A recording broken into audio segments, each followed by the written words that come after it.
Je suis officiellement un humain génétiquement modifié, Brian Johnson, le multimillionnaire qui courait après la jeunesse éternelle. Vous connaissez sûrement l'étrange histoire de Benjamin Button, ce film de 2008 dans lequel Brad Pitt incarne un homme qui rajeunit au fil du temps.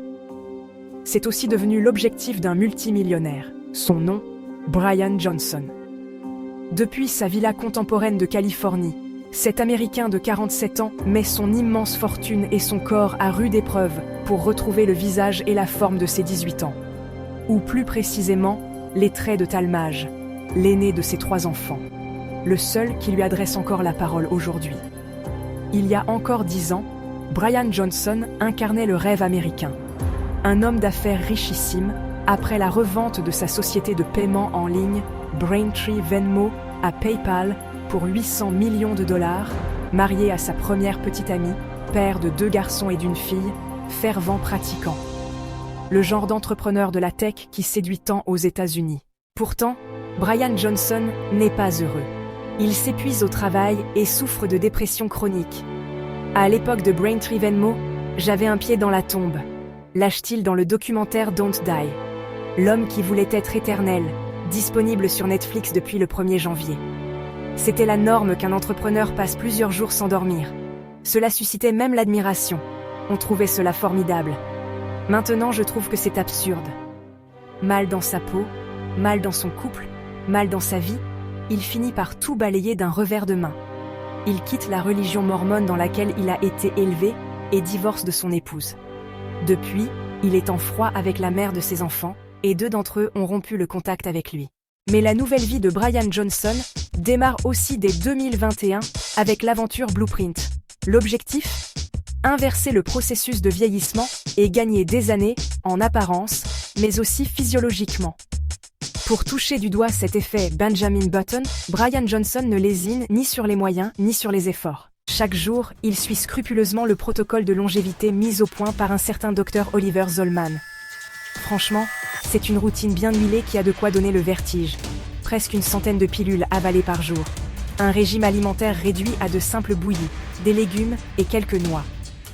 Mais aussi des séances de luminothérapie, de casques à LED pour favoriser la pousse de cheveux, de biofeedback pour booster le système nerveux autonome via des électrodes dans les oreilles, de stimulation électromagnétique sur l'abdomen, d'audiothérapie pour régénérer l'audition, ainsi que des micro-injections de botox ou d'hormones de croissance. Ajoutez à cela un réveil quotidien à 5h30 et un coucher à 20h30, 60 minutes d'exercice de musculation et 2000 calories ingérées, il jeûne à partir de 11h. Rien n'est laissé au hasard. « J'ai souvent faim », concède-t-il face aux caméras. « Je suis déprimé après ma dernière bouchée. » Seulement, le protocole draconien semble porter ses fruits. Depuis qu'il a lancé Blueprint, Brian Johnson aurait rajeuni de 5 ans et retrouvé le cœur d'une personne de 37 ans. C'est en tout cas ce qu'il affirme. C'est la première fois dans l'histoire de l'humanité qu'il est impossible de savoir combien de temps et dans quel état de santé je vais vivre, se vante-t-il auprès de Chris Smith, le réalisateur du documentaire Netflix qu'il a suivi pendant plusieurs mois. J'essaie par tous les moyens de repousser les limites de la science, de montrer ce qui est possible. Prendre des cures de rapamycine, molécule administrée pour limiter les risques de rejet de greffe, fait partie des essais cliniques de Brian Johnson. Ou encore cette expérience extrême, et dont le millionnaire est un adepte, qui consiste à se faire transfuser le sang et le plasma de son fils de 18 ans, Talmage, et de donner les siens à son vieux père. Une technique qui fait évidemment débat, comme nombre de ses initiatives, et qui n'est pas sans rappeler bien des mythes et des légendes autour du fait de boire ou de se baigner dans le sang de jeunes vierges pour rajeunir. Or, tout ceci n'est pas sans risque. Et surtout, la quête de jouvence de Brian Johnson ne serait d'aucune utilité pour la science. Malheureusement, sa contribution n'a presque aucune valeur scientifique. Observe le Dr Vadim Gladyshev, professeur de médecine à la Harvard Medical School, dans le documentaire Netflix. Il ne le fait pas pour la science, il est juste en quête d'attention. Sur les réseaux sociaux, nombreux sont d'ailleurs ceux qui pointent du doigt le comportement de Brian Johnson. C'est un escroc. Peu importe qu'il croit réellement qu'il va devenir immortel ou pas, il essaie de se faire de l'argent en manipulant des gens terrifiés par la mort et prêts à dépenser leur argent dans des frivolités, affirme la blogueuse et podcasteuse Rebecca Watson sur YouTube. Car au-delà de son expérience personnelle, qu'il documente chaque jour, Brian Johnson a lancé un business qui s'avérerait juteux, des gammes de produits tirés de son protocole anti-âge. Parmi lesquels, des compléments alimentaires, des snacks et une huile d'olive extra vierge et ultra premium, $60 les 2 bouteilles. Tout le monde n'est pas de cet avis. Le journaliste Ashley Vance, auteur d'un best-seller sur Elon Musk, connaît bien Brian Johnson. Pour lui, le multimillionnaire ne serait ici pas motivé par des enjeux business. Il s'est tourné vers un style de vie très draconien pour résoudre ses problèmes de santé mentale, affirme ce journaliste spécialiste des entrepreneurs de la tech. Aujourd'hui, Brian Johnson serait à la recherche de l'amour. Mais l'Américain reste frileux. Pas question qu'il modifie ses habitudes pour quelqu'un. Et encore moins depuis son histoire avec une dénommée Taryn Southern qui s'est terminée devant les tribunaux. Disons que le couple n'a jamais été mon point fort, admet le principal intéressé. Je me suis mariée à l'âge de 24 ans et je n'avais jamais eu de petite amie avant cela. Donc 13 ans plus tard, quand j'ai divorcé, je ne savais pas gérer une relation. En l'occurrence, Taryn Southern a partagé la vie de Brian Johnson pendant 3 ans, de leur rencontre en 2016 à l'automne 2019. Et entre eux, tout est allé très vite. Le couple se fiance et emménage ensemble dans le quartier de Venice, à Los Angeles. Mais le conte de fées vire au cauchemar. La créatrice de contenu, aujourd'hui suivie par près de 85 000 abonnés sur Instagram, apprend qu'elle souffre d'un cancer du sein agressif.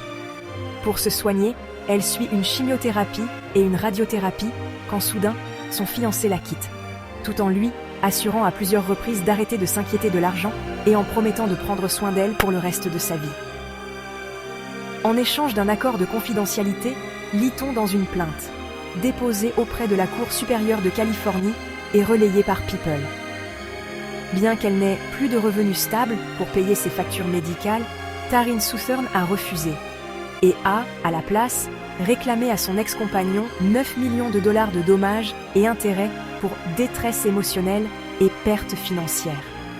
Dans sa plainte, la jeune femme affirme en effet que Brian Johnson l'a poussée à abandonner sa carrière et à consacrer son temps à travailler pour lui, gracieusement, sur la création et le développement commercial de Blueprint, la rédaction de contenu et la production de clips vidéo. En attendant de trouver l'amour, Brian Johnson reste obsédé par sa quête de jeunesse éternelle. L'ultime étape qu'il vient d'entamer? La thérapie génique, une technique médicale qui modifie l'ADN des cellules pour soigner des malades.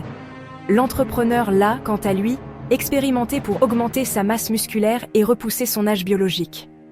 Parce qu'il n'était pas possible d'y avoir recours aux États-Unis, il n'a pas eu d'autre choix que de s'envoler vers les Caraïbes, à Prospera, une île du Honduras. Je suis officiellement devenu un humain génétiquement modifié, s'enorgueillit-il à la fin de Don't Die. Si l'intervention, ici, une injection dans l'abdomen, s'est a priori déroulée sans encombre, elle reste très dangereuse et pose des questions éthiques. Brian Johnson les évoque lui-même. Quand les gens me voient en suivre une thérapie génique, pour beaucoup c'est un symbole d'inégalité ou de fossé entre riches et pauvres. Ma vision est différente. Si on arrive à prouver que cette thérapie est efficace et sans risque, et que 10 000 personnes sont prêtes à y avoir recours, alors son coût baissera. Si Brian Johnson a tourné le dos au mormonisme il y a quelques années, il semble avoir fait de son éternelle jeunesse une nouvelle religion. Que pensez-vous de cette histoire? Dites-le nous en commentaire. Mais aussi, nous tenons à vous dire que votre soutien est essentiel pour davantage créer des vidéos avec des histoires vraies, émouvantes, merveilleuses et captivantes. Alors, merci de vous abonner, d'aimer et de partager massivement.